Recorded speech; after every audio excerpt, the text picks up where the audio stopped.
Conducting money laundering and terrorist financing risk assessments of the bank and reviewing them periodically. ఎప్పటికప్పుడు ఈ కొత్తగా risks ఏమన్నా వస్తున్నాయా అని చెప్పి అలాంటి వాటి గురించి వీళ్ళు నాలెడ్జ్ గెయిన్ చేసుకోవాలి. వీళ్ళకి సంబంధించిన స్టాఫ్కి కూడా వీళ్ళు ట్రైనింగ్ ఇస్తూ ఉండాలి. అది ఎప్పటికప్పుడు పీరియాడికల్లీ అంటే 3 monthsకా లేకపోతే 6 months కానీ వీళ్ళు ఒక టైం ఫ్రేమ్ సెలెక్ట్ చేసుకొని దాని ప్రకారం ట్రైనింగ్ అనేది ఇచ్చుకుంటూ ఉండాలండి. Assisting businesses or operations units in customer risk categorisation.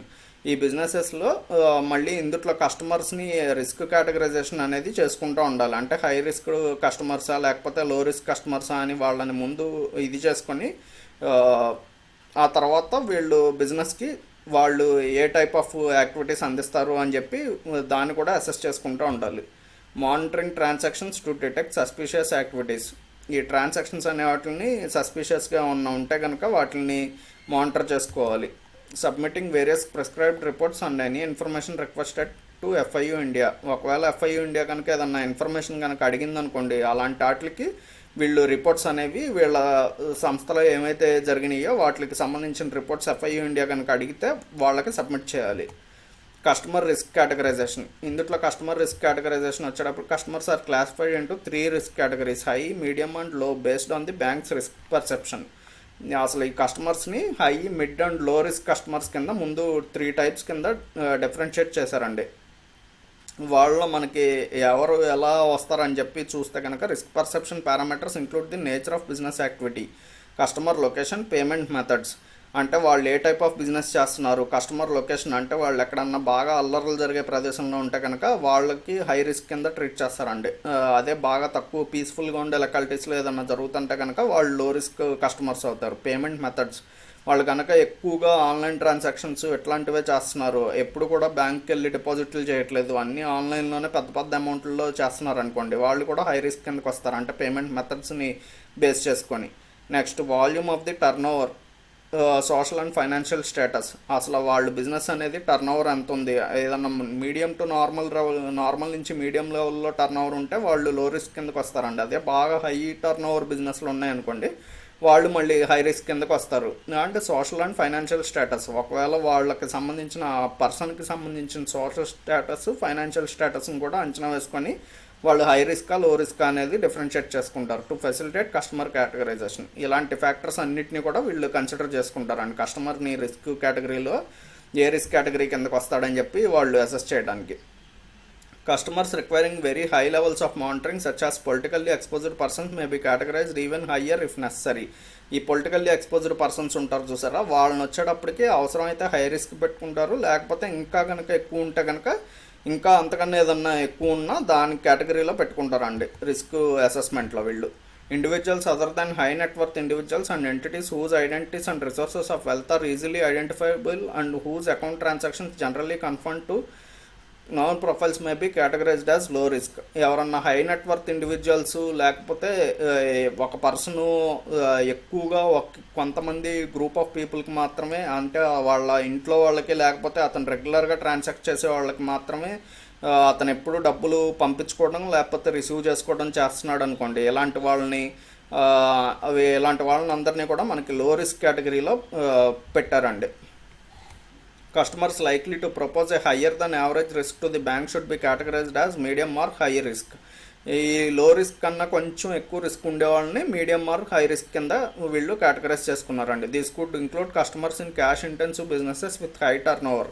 ఏదన్నా బిజినెస్లో బాగా ఎక్కువ టర్న్ ఓవర్ జరిగే బిజినెస్లు ఉంటాయి చూసారా, అలాంటి బిజినెస్లలో ఆపరేట్ చేసే వాళ్ళని ఈ మీడియం టు హై రిస్క్ కేటగిరీలో పెట్టారు. Such as jewels or petrol stations. మనకి జ్యువెల్ షాపులు అంటే నగల దుకాణాల వాళ్ళు లేకపోతే కనుక ఈ పెట్రోల్ స్టేషన్స్ వాళ్ళు ఎప్పుడు క్యాష్ ట్రాన్సాక్షన్స్ అనేవి లిక్విడ్లో చేస్తూ ఉంటారు. అంటే వీళ్ళు ఎక్కువగా చేస్తూ ఉంటారు ఆన్లైన్లో కానీ ఆఫ్లైన్లో కానీ, దాన్ని బట్టి వీళ్ళు టర్న్ ఓవర్ అనేది ఎక్కువగా ఉంటుంది కాబట్టి ఇలాంటి వాళ్ళని మీడియం టు హై రిస్క్ కింద పెట్టారు. Customer risk categorisation is reviewed at least 6 months every 6 months based on the customers transactions. ఈ కస్టమర్ రిస్క్ కేటగరైజేషన్ అనేది ప్రతి 6 నెలలకు ఒకసారి బ్యాంక్స్ అనేవి చేసుకుంటాయండి. అంటే వాళ్ళు చేసే ట్రాన్సాక్షన్స్ని బట్టి వాళ్ళ కేటగిరీ అనేది మారుస్తూ ఉంటారు. అంటే అప్పటి వరకు ఇండివిజువల్ విత్ లో రిస్క్ ఉన్న అతను సడన్గా ఇలాంటి type of high turnover బిజినెస్లోకి ఎంటర్ అయ్యాడు అనుకోండి, అతని ట్రాన్సాక్షన్స్ అన్నీ మారుతాయి కాబట్టి అతను అప్పుడు లో రిస్క్ కేటగిరీ నుంచి మీడియం రిస్క్ కేటగిరీకి అతను మూవ్ చేసుకుంటారు. అలా ఆబ్లిగేషన్స్ అండర్ ది PMLA.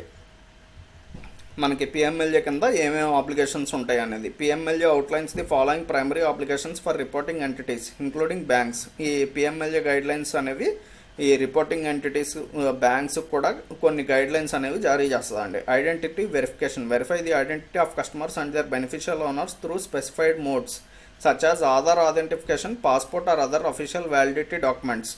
ఈ కస్టమర్స్ అనేవాళ్ళు ఎవరైతే ఉంటారో ఈ ఫైనాన్షియల్ ట్రాన్సాక్షన్స్ చేసేవాళ్ళు వాళ్ళ ఆధార్ని ఐడెంటిఫై చేయటం, లేకపోతే వాళ్ళ పాస్పోర్ట్, వాళ్ళకి సంబంధించిన ఏదన్నా గవర్నమెంట్ ఐడి కార్డ్స్ ఉంటాయి చూసారా, అలాంటి వాటి ద్వారా వాళ్ళని ముందు అసలు వెరిఫై చేయాలండి ఆ పర్సన్ అతనేనా కాదా అని చెప్పి.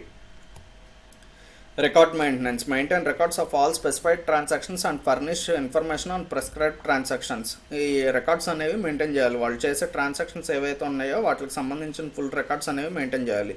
మళ్ళీ వాటిని అడిగినప్పుడు సబ్మిట్ చేయాలి. ఇంక్లూడింగ్ అటెంప్టెడ్ ట్రాన్సాక్షన్స్, ఒకవేళ వాళ్ళు అటెంప్ట్ చేసే ట్రాన్సాక్షన్ అది ఫెయిల్ అయినా సరే అలాంటి ట్రాన్సాక్షన్స్ సంబంధించిన రికార్డ్ కూడా మెయింటైన్ చేయాలి. These records must be kept for 5 years from the transaction date. ఆ రికార్డ్స్ని 5 years వరకు మెయింటైన్ చేయాలండి. Document retention, maintain records of identity documents, account files and business correspondence of clients for 5 years from the closure of accounts or the end of relationship, whichever is later. ఈ రికార్డ్స్ని 5 years వరకు maintain చేయాలి. ఆ 5 years అనేది ఏంటంటే వాళ్ళు ఎప్పటి నుంచి అయితే ఈ బ్యాంక్ దగ్గర అకౌంట్ ఓపెన్ చేశారో అక్కడి నుంచి, లేకపోతే వాళ్ళు అక్కడ ఆ బ్యాంక్ని క్లోజ్ చేసేసుకున్నా సరే, బ్యాంక్లో అకౌంట్ క్లోజ్ చేసుకున్నా అక్కడి నుంచి కూడా వాళ్ళు 5 years పాటు రికార్డ్ అనేది మెయింటైన్ చేయాలండి. Confidentiality, keep all information maintain and furnished confidential. ఈ ఇన్ఫర్మేషన్ అంతా కూడా వీళ్ళు ఎప్పుడు కూడా కాన్ఫిడెన్షియల్గా ఉంచాలి. అంటే థర్డ్ పార్టీ వాళ్ళు ఎవరన్నా ఉంటే కనుక వాళ్ళకి బయటకి ఇన్ఫర్మేషన్ అనేది ఇవ్వకూడదండి. Transaction verification, before commencing specified transaction banks must verify the client's identity using Aadhaar identification or other prescribed modes. అసలు ఈ ట్రాన్సాక్షన్ వెరిఫికేషన్ అనేది చేసేటప్పుడు ముందు కస్టమర్ అతనైనా కాదా, అతను వ్యాలిడ్ డాక్యుమెంట్స్ ఉన్నాయా లేదా, అతను ఆ పర్సన్ అయినా కాదా అనేది ముందు ఆధార్ వెరిఫికేషన్ అనేది చేసుకోవాలి వాళ్ళు. Examine the ownership, financial position and sources of funds of the customer. అసలు ఆ బ్యాంక్ అకౌంట్కి అతనే ఓనరా, అతనే చేస్తున్నాడా ట్రాన్సాక్షన్ అనేది, లేకపోతే అతని ఫైనాన్షియల్ పొజిషన్ కానీ, అంటే ఏదన్నా చిన్న చిరు ఉద్యోగి కానీ ఇలాంటి వాళ్ళు కనుక పెద్ద అమౌంట్లో కోట్లలో కనుక ఒకేసారి అమౌంట్ అనేది పంపించారనుకోండి, అప్పుడు అతను ఆర్థిక స్థోమతను బట్టి అతను అంత డబ్బులు అతని దగ్గర ఉండవు అని చెప్పి వీళ్ళకి ఒక అంచనా ఉంటుంది కదా, దానికన్నా అతను ఎక్కువ అమౌంట్లో ట్రాన్సాక్షన్స్ అనేవి చేసినా వీళ్ళు సస్పిషియస్ యాక్టివిటీ కింద తీసుకుంటారండి దాన్ని. And sources of funds of the customer, అంటే ఈ కస్టమర్ అసలు ఈ కస్టమర్కి ఫండ్స్ అనేవి అంత పెద్ద మొత్తంలో ఎక్కడి నుంచి వచ్చినాయి, అతనికి ఏ అకౌంట్ నుంచి ఇతని అకౌంట్లోకి ట్రాన్స్ఫర్ అయినాయి, ఇలాంటివన్నీ కూడా గమనిస్తూ ఉంటారు. Record the purpose behind the transaction and the nature of the relationship between the transaction parties. Specified transactions include cash withdrawals, deposits, foreign exchange transactions above a specified threshold value, high value importance and imports and remittance and other transactions posing money laundering and terrorist financing risk or the interest of revenue. ఈ record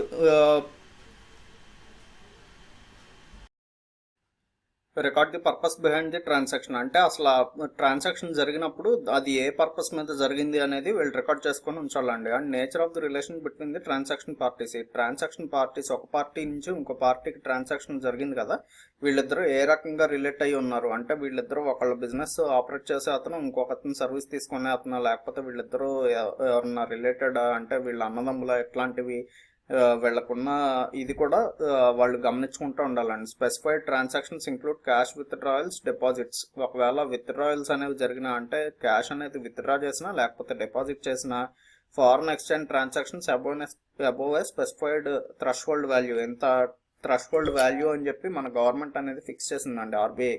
అంతకన్నా ఎక్కువ లెవెల్లో transactions అనేవి జరిగినా, అంటే వీళ్ళు operate చేసే బిజినెస్ని బట్టి ఆ అమౌంట్ అనేది మారుతూ ఉంటుందండి. అంటే ఇండివిజువల్స్కి అయితే ఒక రకంగా, లేకపోతే బిజినెస్ ఎంటిటీస్కి అయితే ఒక రకంగా ఉంటుంది. దాన్ని బట్టి కూడా వీళ్ళు ఆపరేట్ చేసేదాన్ని బట్టి అమౌంట్ మారుతుంది. కాబట్టి వీళ్ళు అంతకన్నా ఎక్కువ కనుక ట్రాన్సాక్షన్ చేశారనుకోండి, అప్పుడు వీళ్ళు ఆ లిమిట్ దాటి ట్రాన్సాక్షన్ చేసినట్టు.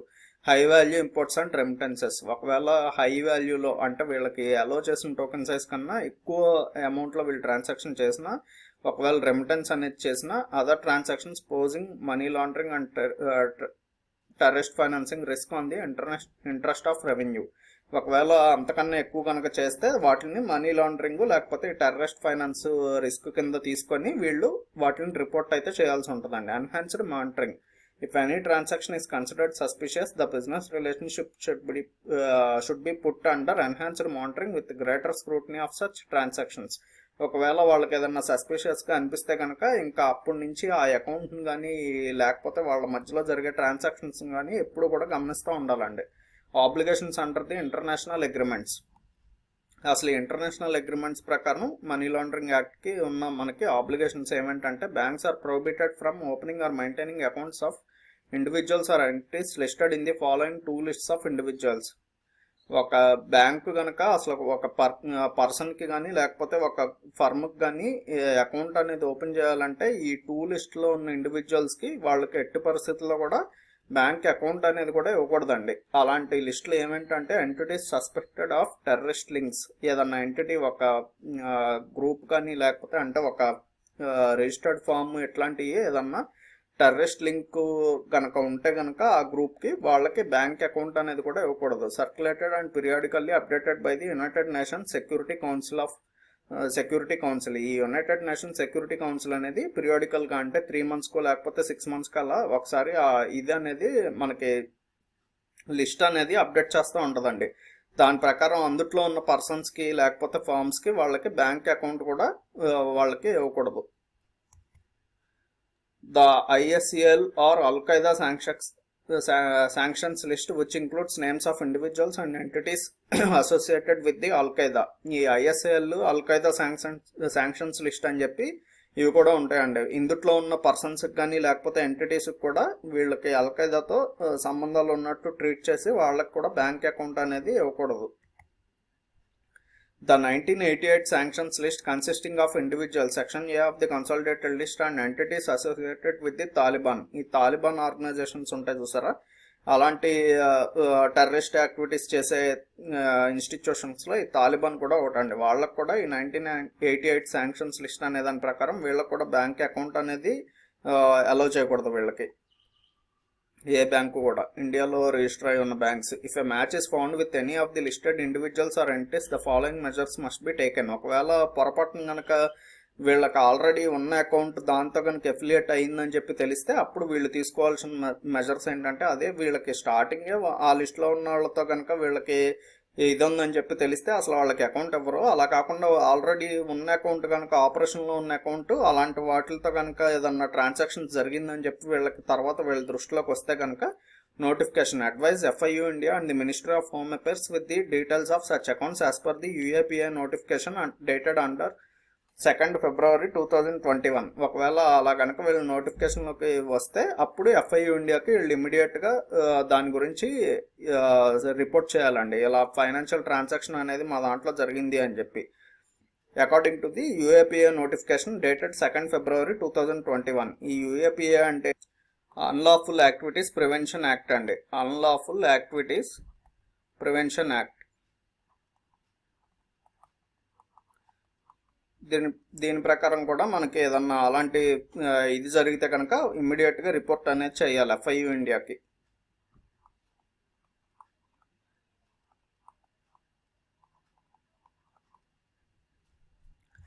Next asset freezing. Following the procedure for freezing of the assets of such individuals entities according to the order of the ministry of home affairs. అలాంటి అకౌంట్ ఏదైతే ఉందో ఆ అకౌంట్ని ముందు ఫస్ట్ ఫ్రీజ్ చేయాలండి, ఫస్ట్ స్టెప్ కింద accordings with the procedure lay down in the aforementioned notification.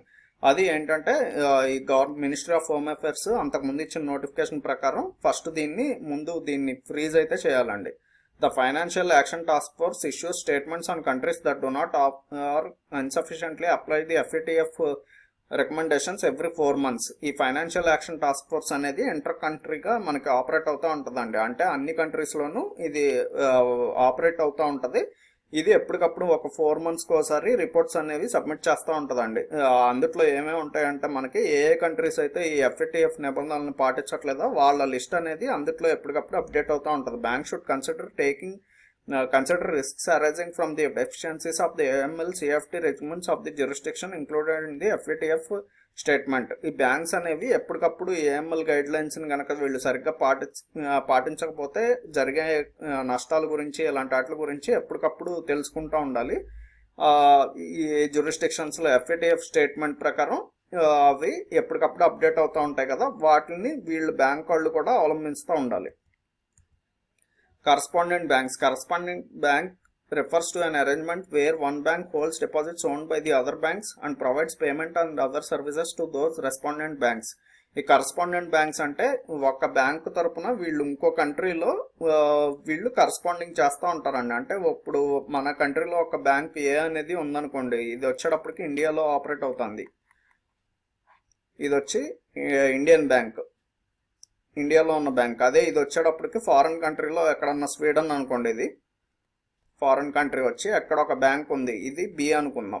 ఈ bank వచ్చేటప్పటికి స్వీడన్ బ్యాంక్ తరపున మనకి ఇండియాలో ఆపరేట్ చేస్తుంది అనుకోండి, దాని యాక్టివిటీస్ని కనుక ఇది ఆపరేట్ చేస్తుంటే అప్పుడు ఇది కరస్పాండింగ్ బ్యాంక్ అవుతుందండి. ఈ బ్యాంకుకి ఇది కరస్పాండింగ్ బ్యాంక్ అవుతుంది. కాబట్టి అలాంటిది ఏం చేయాలంటే holds deposits owned by other banks and provides payment on the other services to those respondent banks. ఈ రెస్పాండెంట్ ఇది వచ్చేటప్పటికి కరస్పాండింగ్ బ్యాంక్ అవుతుంది. ఇది వచ్చేటప్పటికి రెస్పాండెంట్ బ్యాంక్ అవుతుంది మనకి.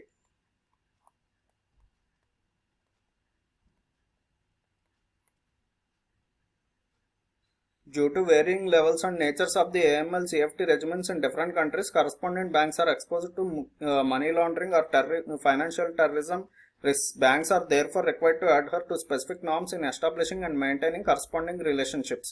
ఇప్పుడు ఈ స్వీడన్లో ఉన్నది ఈ బ్యాంక్ బి అనేది కనుక మనకి ఇండియన్ బ్యాంక్కి ఏదన్నా డబ్బుల రూపంలో కానీ ఏదన్నా పంపించింది అనుకోండి, అది వీళ్ళ దేశంలో వచ్చేటప్పటికి ఎంత అమౌంట్ అయినా పంపించడానికి వీళ్ళకి అర్హత ఉంటుంది. అది వచ్చేటప్పటికి వీళ్ళ కంట్రీలో కరెక్టే, కానీ మనకి ఇండియాలో వచ్చేటప్పటికి ఎంత సైజు వరకు మాత్రమే పంపించాలని రెస్ట్రిక్షన్స్ ఉంటాయి కదా. అప్పుడు మనకి ఇది రెస్పాండెంట్ బ్యాంక్ పంపించే అమౌంట్ కనుక మనకి ఇండియాలో అలౌ చేసే అమౌంట్ కనుక కన్నా ఎక్కువ ఉందనుకోండి, అప్పుడు మనకి ఇండియన్ లా ప్రకారం ఇది మనకి నేరం అవుతుంది. కానీ వీళ్ళకి వచ్చేటప్పటికి ఇది కరెక్టే. కాబట్టి ఎప్పుడు కూడా మనకి కరస్పాండెంట్ బ్యాంక్స్ అనే వాటికి రిస్క్ అనేది ఉంటుందండి. అందుకని ఏం చేస్తారంటే కరస్పాండెన్సీ తీసుకునేటప్పుడే వీళ్ళు చాలా జాగ్రత్తగా ఉండమని చెప్పి మనకి ఏఎంఎల్ గైడ్ లైన్స్ అనేవి మనకు చెబుతున్నాయండి. ఎప్పుడు కూడా కరస్పాండెంట్ బ్యాంక్స్ కింద ఉండకుండా ఉంటే బెటర్. అసలు లేకపోతే ఉంటే కనుక స్పెసిఫిక్గా ఒక మంచి పేరున్న రెస్పాండెంట్ బ్యాంక్స్కి మాత్రమే వీళ్ళు కరస్పాండెన్సీ అనేది చేస్తే బెటర్ అని చెప్పి చెబుతున్నారండి. Banks are therefore required to adhere to specific norms in establishing and maintaining corresponding relationships. వీళ్ళు కరస్పాండింగ్ రిలేషన్షిప్ అనేది వీళ్ళు మెయింటైన్ చేసేటప్పుడే వీళ్ళు సెట్ ఆఫ్ రూల్స్ అనేవి పెట్టుకోవాలండి. దాని ప్రకారం వాటికి అడ్హర్ అయ్యే వీళ్ళు ఉండాలి.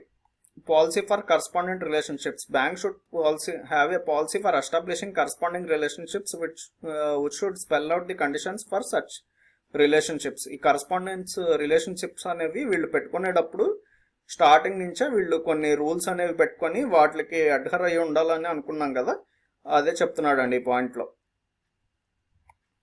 Due diligence. The due diligence of the correspondent bank should include information on the nature of the bank's business, management, major business activities, level of AML, CFT compliance.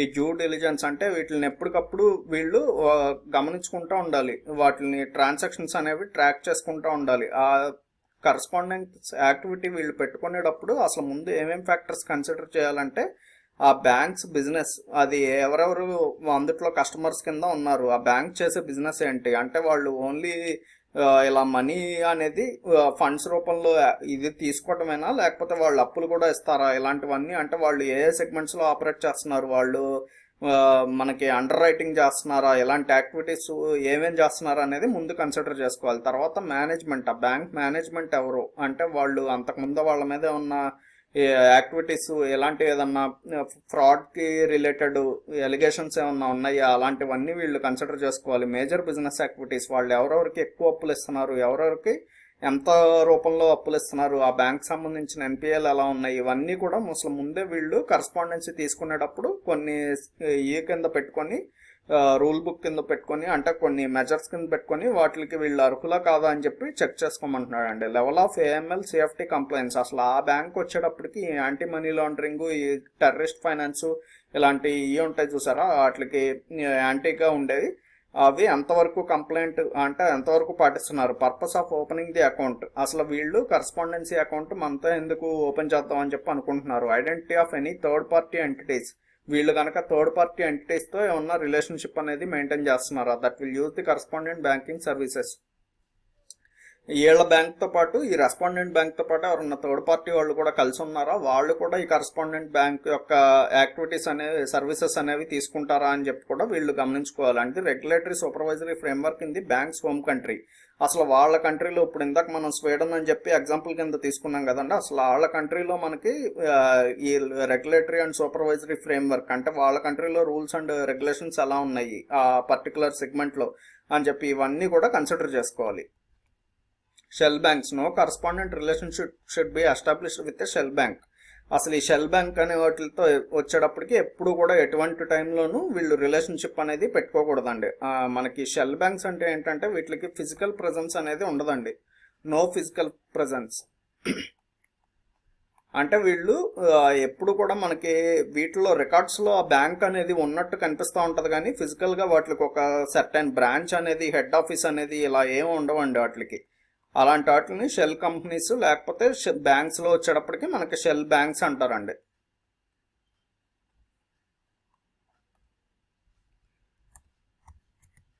Jurisdictional caution. Banks should exercise caution with correspondent banks located in jurisdictions that have strategic deficiencies or have not made sufficient progress in implementing FATF recommendations.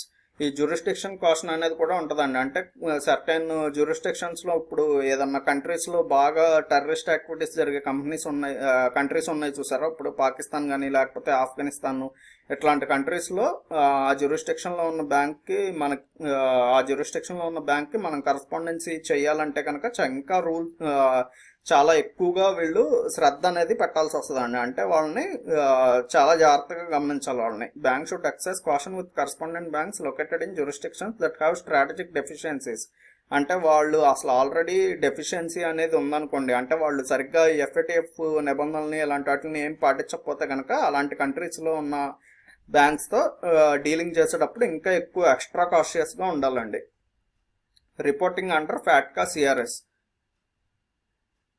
మనకి FATCA అంటే ఇది ఒకటి accounting terminology అండి. ఇది CRS అంటే common reporting standard అండి. ఇది వచ్చేటప్పటికి మనకి ఏం చెబుతుందంటే FATCA overview, the foreign account tax compliance act. ఇది దీని ఫుల్ ఫామ్ వచ్చేటప్పటికి మనకి foreign account tax compliance act అండి. ఇది is a tax information reporting regime that requires financial institutions to identify US accounts through enhanced due diligence reviews and periodically report them to the US Internal Revenue Service.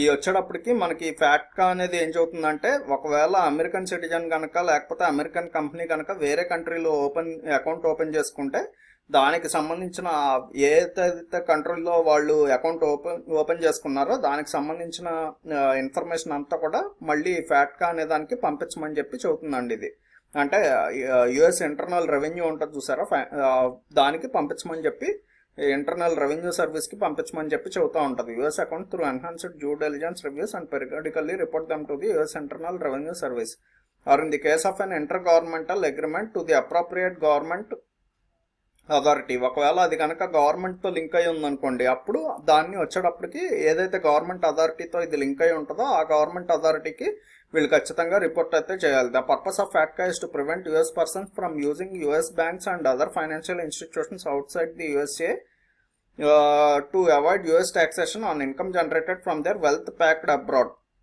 Parked abroad. దీని main ఉద్దేశం ఏంటంటే FATCA purpose ఏంటంటే US bank persons కానీ లేకపోతే అక్కడ ఉన్న citizens లేకపోతే అక్కడ ఉన్న ఇన్స్టిట్యూషన్ ఏదైనా సరే వాళ్ళకి సంబంధించిన డబ్బులు అనేది వేరే కంట్రీలో పార్క్ చేస్తే దాని మీద కనుక వాళ్ళకి ఏమన్నా రిటర్న్స్ వచ్చినాయి అనుకోండి, దాని మీద వాళ్ళు ట్యాక్స్ ఎవేజన్ అనేది చేయకుండా దాన్ని రిపోర్ట్ చేయడం కోసం పెట్టిందే ఈ ఫ్యాట్కా అనేది. మనకి ఐఆర్ఎస్ అనేది కూడా దాని కిందగా వస్తుందండి. CRS overview. In response to a G20 request, the OECD Council introduced the common reporting standards. మనకి G20 రిక్వెస్ట్ అంటే ఏంటంటే ఒక 20 కంట్రీస్ వచ్చి ఎకనామిక్ కోఆపరేషన్ అందించుకుంటాం అని చెప్పి గ్రూప్ ఆఫ్ 20 కింద ఫామ్ అయినాయండి. దాన్నే మనం G20 అని చెప్పి అంటాం.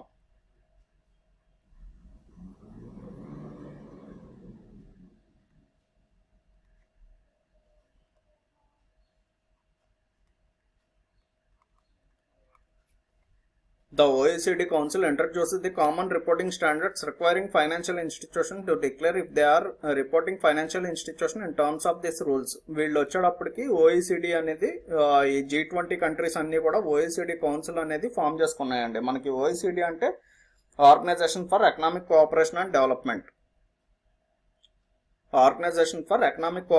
డెవలప్మెంట్ అని ఒక కౌన్సిల్ అనే దాన్ని ఫామ్ చేసుకున్నాయండి. వీళ్ళు ఏం చేస్తారంటే అన్ని ఇది కూడా రిపోర్టింగ్ అనేది ఒక కామన్ రిపోర్టింగ్ స్టాండర్డ్ అనే దాని ప్రకారం ఎప్పుడైనా రిపోర్ట్ అనేది కామన్ రిపోర్టింగ్ స్టాండర్డ్స్ ప్రకారం అనేది పంపించాలండి. Requiring financial institution to declare if they are reporting financial institution in terms of these rules. Financial institutions అనేవి వాళ్ళు ఏదన్నా రిపోర్ట్ సబ్మిట్ చేయాలంటే ఈ కామన్ రిపోర్టింగ్ స్టాండర్డ్ ద్వారా వాళ్ళు కనుక ఇది కనుక రిపోర్ట్ పంపించారనుకుంటే వీళ్ళు అందరికీ చూసుకోవడానికి దాని ప్రకారం వీళ్ళు రూల్స్ అనేవి ఫాలో అవుతున్నారా లేదా అని చూడడానికి వీలుగా ఉండేటట్టు అండి. అది CRS AIIMS to prevent tax evasion by enabling the automatic exchange of financial account information between జ్యూరిస్డిక్షన్స్. దీని మెయిన్ ఏమేంటంటే ఇలా ట్యాక్స్ ఎవేషన్ అంటే ట్యాక్స్ అనేదాన్ని ఎగ్గొట్టకుండా జనాలు కానీ లేకపోతే కంపెనీస్ కానీ ఇది ప్రివెంట్ చేస్తూ ఉంటుందండి. ఆ 20 కంట్రీస్ మధ్యలో ఈ కంట్రీలోంచి ఇంకో కంట్రీలో కనుక ఏదన్నా బిజినెస్ ఎంటిటీ కానీ ఏదన్నా పర్సన్ కానీ క్యాష్ ట్రాన్సాక్షన్స్ చేస్తున్నాడు అనుకోండి, అతనికి వచ్చే సోర్స్ ఏంటి ఇవన్నీ కూడా తెలిసిపోతుందండి. 20 కంట్రీస్ మధ్యలో ఉన్న కోఆపరేషన్ యాక్టివిటీ ఇది. Income tax rules compliance in pursuance of the FATCA and CRS income tax rules have been established that require banks and financial institutions to declare their status as reporting financial institutions. ఈ income tax rules అనేవి పెట్టుకున్నారండి. ఫ్యాక్టా and CRS వీళ్ళిద్దరూ కలిసి income tax rules అనేవి పెట్టారు. దాని ప్రకారం ఏంటంటే this rules mandate the submission of prescribed reports to the income tax department regarding the accounts of customers who are taxable in the USA. వీటి ప్రకారం యుఎస్లో ఉన్న సిటిజన్స్ ఎవరైతే ఉంటారో వాళ్ళకి సంబంధించిన ట్రాన్సాక్షన్స్ అన్నీ కూడా రికార్డ్ చేసి ఇన్కమ్ ట్యాక్స్ డిపార్ట్మెంట్ అనే దానికి పంపించాలి. Who are taxable in the USA under FATCA and in any other foreign country. ఆ సిటిజన్ కనుక వేరే కంట్రీలో ఉంటున్నా సరే, యుఎస్ సిటిజన్స్ అనే అతను వేరే కంట్రీలో ఉండి అతను డబ్బులు సంపాదిస్తున్నా దాని మీద అతను ట్యాక్స్ అనేది కట్టాలండి యుఎస్ గవర్నమెంట్కి. Reporting obligations. Banks are required to furnish reports to FIU India regarding the transactions of prescribed types and values at specified frequencies. ఈ బ్యాంక్స్ అనేవి FIU ఇండియాకి ఎప్పటికప్పుడు ఈ ట్రాన్సాక్షన్స్ సంబంధించి రిపోర్ట్స్ అనేవి పంపిస్తూ ఉండాలి. అంటే ఏదన్నా ఫ్రాడ్ యాక్టివిటీస్ అనే కాదు, వాళ్ళు కొన్ని టికెట్ సైజెస్ అనేవి ఉంటాయండి మనకి. అంటే అబోవ్ 5 lakhs లేకపోతే అబోవ్ 10 lakhs ఇట్లాంటివి ఒకేసారి జరిగినాయి అనుకోండి ట్రాన్సాక్షన్స్, వాటికి సంబంధించిన రిపోర్ట్స్ అనేవి కూడా FIU ఇండియా వాళ్ళు పెట్టిన టైం ఫ్రేమ్స్లో వాళ్ళకి పంపిస్తూ ఉండాలి. మంత్లీ రిపోర్ట్స్ అనేవి ఉన్నాయండి కొన్ని. The following 4 reports must be submitted for each calendar month by the 15th of the following month. ఈ మంత్ స్టార్ట్ అయితే కనుక నెక్స్ట్ మంత్ 15th లోపు వాళ్ళకి కొన్ని రిపోర్ట్స్ అనేవి పంపించాలి. వాటిలో ఏమేంటంటే క్యాష్ ట్రాన్సాక్షన్స్ రిపోర్ట్, ఇవన్నీ మంత్లీ రిపోర్ట్స్ అండి. క్యాష్ ట్రాన్సాక్షన్ రిపోర్ట్ అంటే nature of transactions. Cash transactions of ₹10 lakh or more or equivalent. ఒకవేళ 10 లక్షల కన్నా ఏదన్నా ట్రాన్సాక్షన్ ఎక్కువ జరిగింది అనుకోండి ఒక అకౌంట్ నుంచి ఇంకో అకౌంట్కి, అప్పుడు ఆ ట్రాన్సాక్షన్ అనేది వీళ్ళు రిపోర్ట్ చేయాల్సి వస్తుందండి. Series of cash transactions in a month that are integrally connected to each other. ఒకవేళ ఒక అకౌంట్ నుంచి ఇంకో అకౌంట్కి 10 లక్షలు అంతకన్నా ఎక్కువ అమౌంట్ ట్రాన్సాక్షన్ జరిగినా, అది కూడా వాళ్ళు ఇంటర్లింక్డ్ అకౌంట్స్ అయితే, అంటే వాళ్ళు ఎప్పుడు ట్రాన్సాక్షన్స్ జరిగే పర్సన్స్ అయినా సరే వాళ్ళ దాంట్లో ఒక అకౌంట్ నుంచి ఇంకో అకౌంట్కి 10 లక్షల ట్రాన్సాక్షన్ అనేది జరిగితే కనుక దాన్ని ఖచ్చితంగా వీళ్ళకి పంపించాలండి, నోటిఫై చేయాలి వాళ్ళకి. Aggregating to ₹10 lakh or more or equivalent. అది ఏంటి, ఒకే ట్రాన్సాక్షన్లో 10 లక్షలు జరిగినా లేకపోతే ఒక 10 ట్రాన్సాక్షన్లో లక్ష చొప్పున జరిగిన ఒక నెలలోపు అలాంటి వాటిని కూడా వీళ్ళు పంపించాలి. Cross border wire transfer report. Cross border అంటే ఒక కంట్రీ నుంచి ఇంకో కంట్రీకి, ఒక జ్యూరిస్డిక్షన్ నుంచి ఇంకో జ్యూరిస్డిక్షన్స్కి మనీ అనేది ట్రాన్స్ఫర్ అయినా సరే అలాంటి వాటిని కూడా వీళ్ళు ఖచ్చితంగా చెప్పాలండి. Non profit organisation report. Nature of transactions received by non profit organisations of more than ₹10 lakh or equivalent.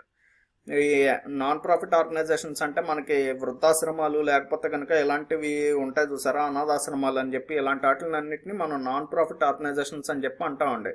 ఇలాంటి వాటికి కనుక ఏదన్నా డొనేషన్ రూపంలో 10 లక్షలు లేకపోతే అంతకన్నా ఎక్కువ అమౌంట్ ఇలా సడన్గా ఒకేసారి వాళ్ళకి ఏదన్నా పెద్ద ట్రాన్సాక్షన్ జరిగినా సరే అలాంటి వాటిని కూడా ఈ నాన్ ప్రాఫిట్ ఆర్గనైజేషన్స్ అయితే వాటికి సంబంధించిన ట్రాన్సాక్షన్ రిపోర్ట్స్ కూడా వీళ్ళు పంపించాలి FIU ఇండియాకి.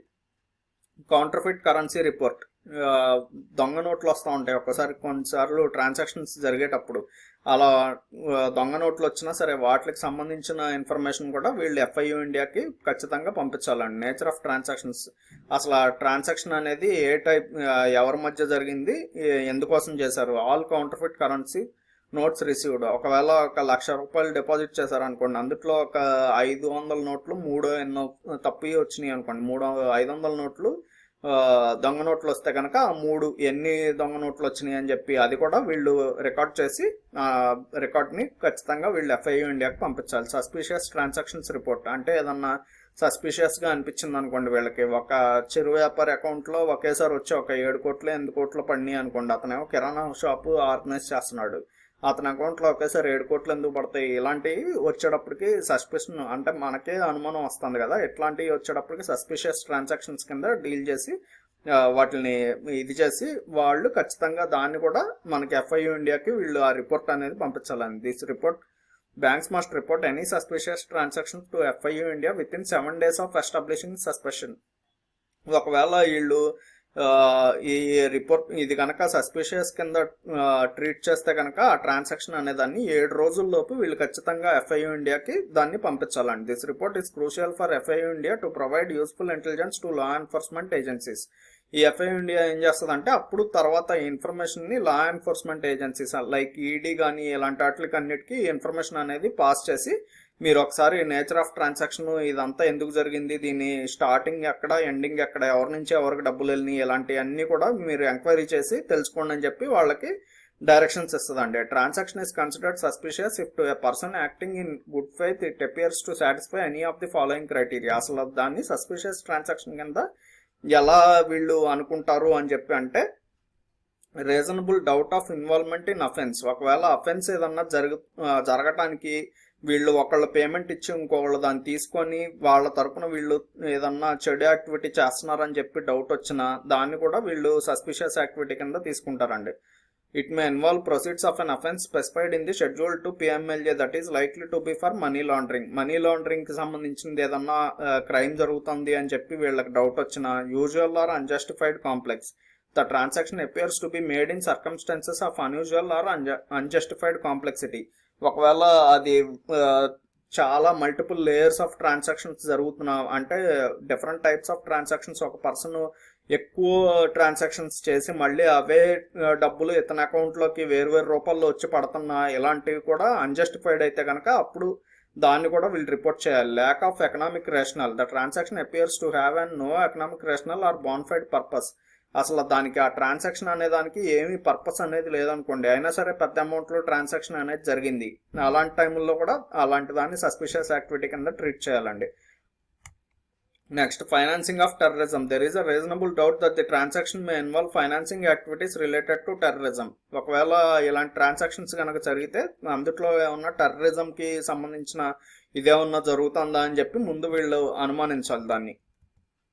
For reporting suspicious transactions, the value of transaction is not relevant. Even non-monetary transactions such as unusual operations of a locker must be reported. Additionally, attempted transactions are also required to be reported.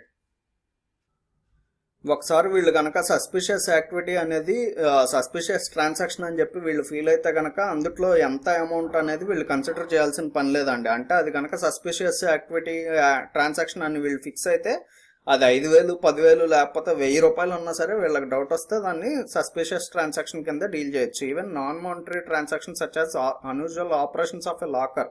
ఒకవేళ locker వీళ్ళు ఊరికినే ఒకసారి వచ్చి open చేసి close చేస్తున్నా అంటే వీళ్ళు ఎప్పటి నుంచో రాకుండా సడన్గా ఒకసారి వచ్చి ఓపెన్ చేసి క్లోజ్ చేసిన అలాంటివి కూడా వీళ్ళు డౌట్గానే పరిగణించాలండి. అంటే పర్సన్ని బట్టి, అంటే రెగ్యులర్ పర్సన్స్ అయితే పర్లేదు, అలా కాకుండా హై రిస్క్ కేటగిరీలో ఉన్న పర్సన్స్ లేకపోతే ఇలాంటి ఏదన్నా టెర్రరిస్ట్ ఆర్గనైజేషన్స్తో కనెక్షన్లో ఉన్న పర్సన్స్ ఇలాంటి వాళ్ళు అయితే కనుక ఖచ్చితంగా దాన్ని సస్పిషియస్ ట్రాన్సాక్షన్ కింద డీల్ చేయాలి.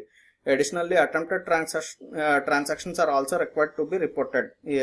ఏదన్నా ట్రాన్సాక్షన్ అనే దాన్ని వీళ్ళు అటెంప్ట్ చేసి అది ఫెయిల్ అయినా సరే దాన్ని కూడా వీళ్ళు ఖచ్చితంగా రిపోర్ట్ చేయాలి. Implications of non compliance with the PMLU obligations. ఒకవేళ ఈ పిఎంఎల్యూ ఆబ్లిగేషన్స్ వీళ్ళు కనుక బ్యాంక్స్ పాటించకపోతే అప్పుడు వాళ్ళ మీద తీసుకునే చర్యలు ఏంటి అనేది. Banks face the risk of penal actions by the RBI and the director. వీళ్ళు వచ్చేటప్పటికి బ్యాంకుల మీద కూడా పీనల్ యాక్షన్స్ అనేవి తీసుకుంటారండి. ఆర్బీఐ అనేది డైరెక్టర్ మీద ఇలాంటి వాళ్ళ మీద తీసుకుంటుంది. FIU India for filing to comply with obligations under PMLA and PMLR. ఈ guidelines, PMLA guidelines, PMLR guidelines కనుక వీళ్ళు ఫాలో అవ్వకపోతే వీళ్ళ మీద పేనల్ యాక్షన్ అనేది ఉంటుందండి. PMLA empowers the director FIU to take the following preventive measures against a bank any of its employees or managers or directors. అది ఏమేమి పనిష్మెంట్లు ఇవ్వడానికి వీళ్ళకి ఆస్కారం ఉంటుందంటే కనుక బ్యాంకులకి issue a written warning. The director may issue a formal written warning to the bank or individuals. First వచ్చేటప్పటికి వీళ్ళు రిటర్న్గా వార్నింగ్ అనేది ఇస్తారండి బ్యాంక్స్కి కానీ లేకపోతే ఇండివిజువల్స్కి కానీ. మీరు ఇలా ట్రాన్సాక్షన్లో ఈ సస్పిషియస్ ట్రాన్సాక్షన్ అనేది జరిగింది, అయినా మీరు ఏమీ యాక్షన్ తీసుకోలేదని చెప్పి ముందు ఆ బ్యాంక్ డైరెక్టర్ ఎవరైతే ఉన్నారో ఆయనకి రిటర్న్ వార్నింగ్ అనేది ఇస్తారు. ఇది వచ్చేటప్పటికి మేము ఒకటి తయారు చేసామండి. Banks not following AML guide lines FIU India imposes penalties.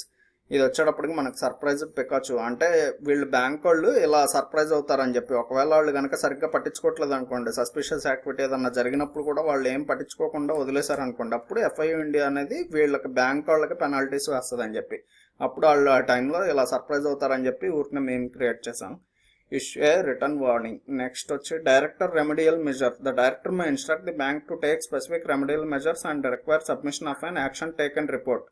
ఈ డైరెక్టర్ అనే అతను అసలు ఆ బ్యాంక్లో జరిగిన సస్పిషియస్ యాక్టివిటీకి సంబంధించి వీళ్ళు ఏం మెజర్ తీసుకున్నారు, దాని మీద ఎలా వీళ్ళు రెస్పాండ్ అయ్యారని చెప్పి ఇది కూడా వీళ్ళు రిపోర్ట్ కూడా వీళ్ళు పంపించాలండి.